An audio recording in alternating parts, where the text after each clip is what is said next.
Hello friends, मेरे YouTube channel humanities world में आप सबका स्वागत है। आज हमारी ज्योग्राफी की सीरीज़ में वायुमंडल एवं उसकी संरचना से रिलेटेड कुछ इम्पॉर्टेंट क्वेश्चंस आपके सामने लेके आए हैं, जो आपके लिए SSC, bank, railway, CUET and other one day examination में हेल्पफुल होने वाली है। तो आइए इस सीरीज का पहला क्वेश्चन स्टार्ट करते हैं।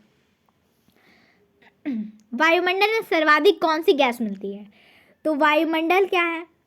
वायुमंडल वायुधन मंडल से मिलकर बना है। वायु का अर्थ होता है हवा और मंडल का अर्थ होता है आवरण, जो हम मतलब पृथ्वी को चारों ओर से घेरे हुए मोटी परत को जो है वायुमंडल कहते हैं। ये विभिन्न प्रकार की गैसों, जलवाष्प और धूल कणों का समूह है।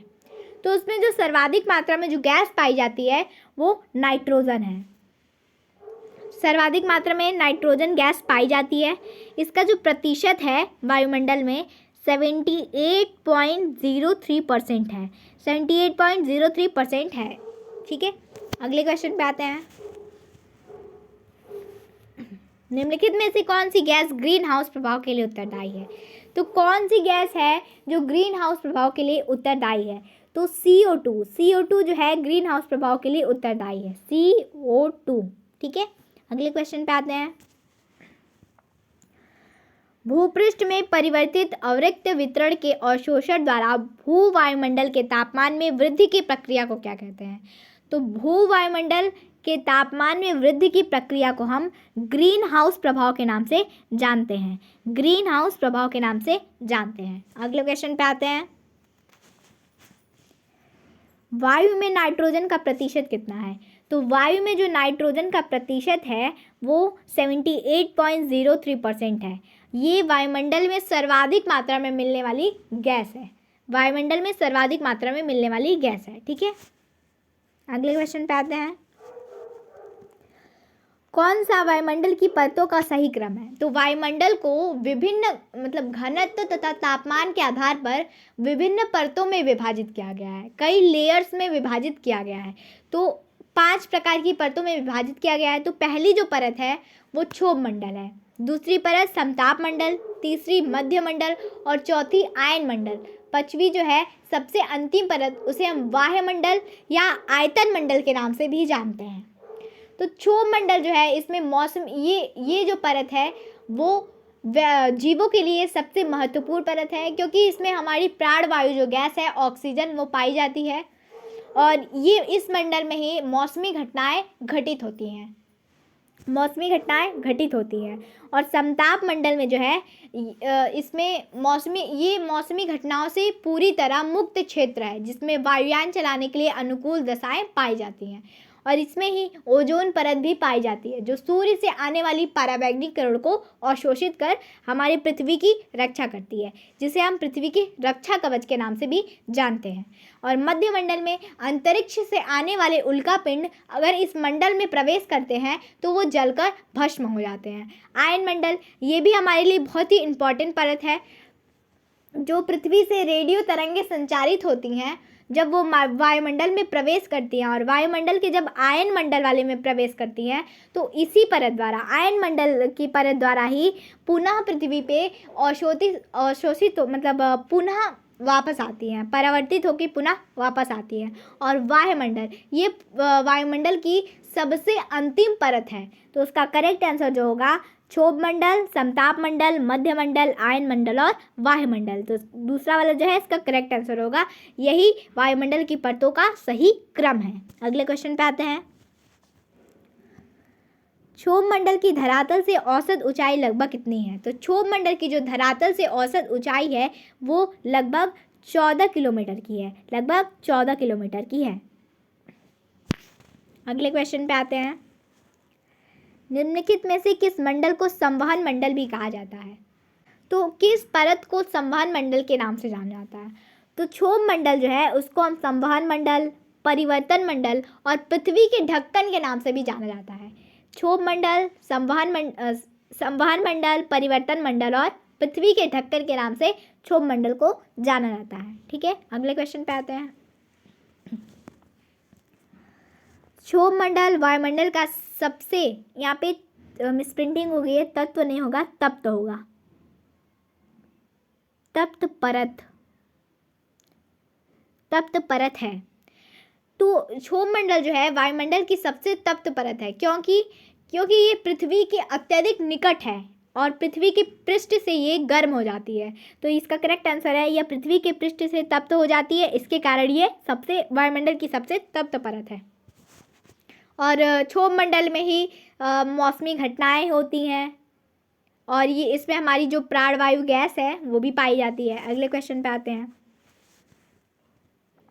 क्षोभ मंडल समताप मंडल के बीच स्थित संक्रमण क्षेत्र को क्या कहा जाता है? तो क्षोभ मंडल और समताप मंडल के मध्य के क्षेत्र को क्या कहते हैं? क्षोभ मंडल, जैसे कि ये समताप मंडल है और ये क्षोभ मंडल है, इसके जो बीच के क्षेत्र को है उसे हम क्षोभ सीमा के नाम से जानते हैं। बीच के क्षेत्र को हम क्षोभ सीमा के नाम से जानते हैं। ठीक है, अगले क्वेश्चन पे आते हैं। पृथ्वी के वायुमंडल का सर्वाधिक घनत्व कहाँ पाया जाता है? तो पृथ्वी के जो वायुमंडल में कौन सी परत में सर्वाधिक घनत्व पाया जाता है?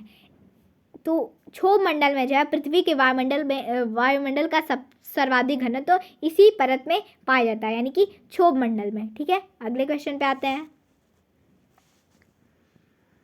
विविध जलवायु और मौसमी दशाओं को बदलने वाली सभी महत्वपूर्ण वायुमंडलीय प्रक्रिया कहाँ घटित होती है? तो मौसमी और जलवायु परिवर्तन की जो दशाएं हैं वो वायुमंडल की पहली परत यानी कि क्षोभ मंडल में घटित होती हैं। क्षोभ मंडल में घटित होती हैं। ठीक है, ये वायुमंडल की पहली परत है और ये पृथ्वी के अत्यधिक निकट है। ठीक है, अगले क्वेश्चन पे आते हैं। मेघ गर्जन वायुमंडल की किस परत में होता है? तो मेघ गर्जन जो है वो भी मौसमी घटनाओं से ही रिलेटेड है, तो ये भी क्षोभ मंडल में ही घटित होती है। क्षोभ मंडल में ही घटित होती है। अगले क्वेश्चन पे आते हैं। परिवर्तन मंडल यानी कि क्षोभ मंडल में तापमान ऊंचाई के साथ घटता है। अगर क्षोभ मंडल में अगर हम ऊपर जाएं तो तापमान में कमी आएगी और नीचे आए तो तापमान में वृद्धि होगी। अगर हम ऊपर जाते हैं तो तापमान में कमी आती है और नीचे आते हैं तो तापमान में वृद्धि होती है। तो उसका करेक्ट आंसर है ऊंचाई के साथ घटता है, तापमान ऊंचाई के साथ घटता है। ठीक है, अगले क्वेश्चन पे आते हैं। ओजोन परत मुख्यतः कहाँ पाई जाती है? तो ओजोन परत जो है समताप मंडल में पाई जाती है। ओजोन परत समताप मंडल में पाई जाती है। ये सूर्य से आने वाली परावैंगनिक किरण को अवशोषित कर पृथ्वी पर आने से रोकती है। ठीक है, और इसे हम पृथ्वी के रक्षक के नाम से भी जानते हैं। ठीक है, तो उसका करेक्ट आंसर है समताप मंडल। ओजोन परत समताप मंडल में मिलती है। अगले क्वेश्चन पे आते हैं। निम्नलिखित में से कौन सी वातावरणीय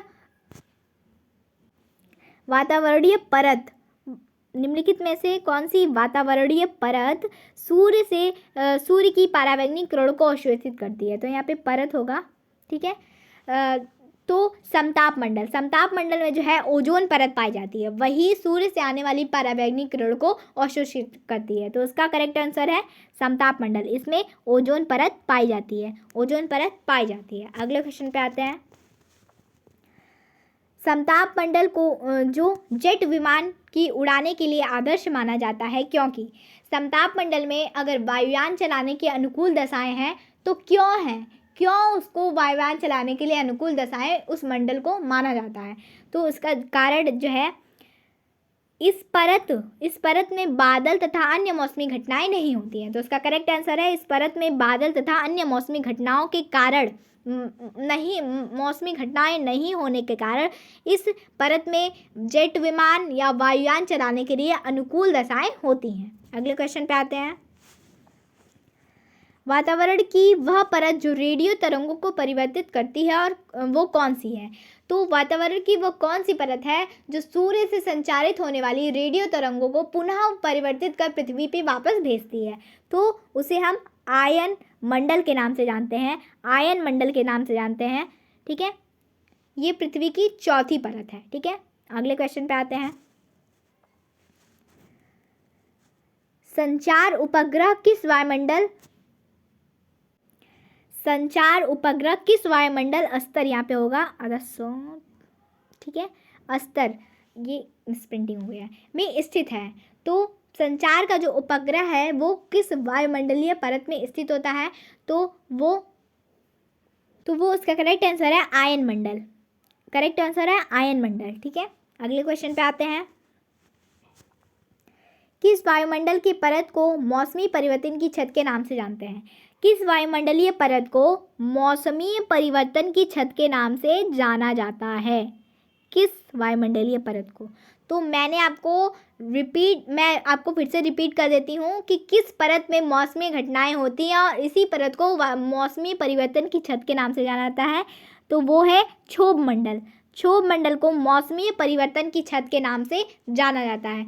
सारी प्रकार की मौसमी घटनाएं इसी परत में होती हैं और हमारी प्राणवायु जो गैस है ऑक्सीजन इसी परत में पाई जाती है। तो ये हमारे लिए बहुत ही इम्पॉर्टेंट परत है। ठीक है, अगले क्वेश्चन पे आते हैं।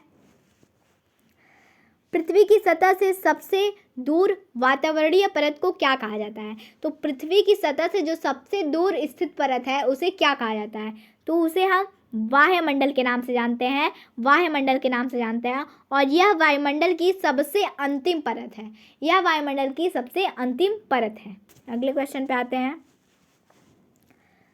समुद्र तल पर औसत वायुदाब कितना होता है? तो समुद्र तल पर जो है औसत वायुदाब 1013.25 मिलीबार होता है। 1013.25 मिलीबार होता है। तो उसका करेक्ट आंसर है ये सेकंड वाला।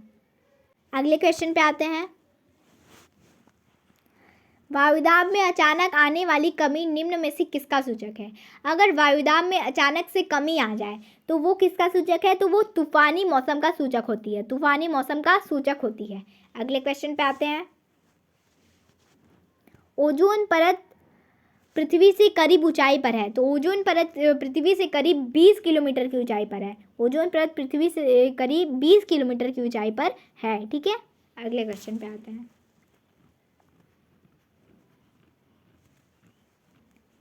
जेट धाराएं प्रायः, यहाँ पे मिसप्रिंटिंग हो गई है, यहाँ पे प्रायः होगा।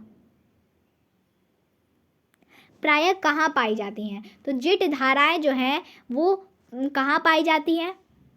वो क्षोभ मंडल में पाई जाती हैं। जेट धाराएं जो है क्षोभ मंडल में पाई जाती हैं। ठीक है, अगले क्वेश्चन पे आते हैं।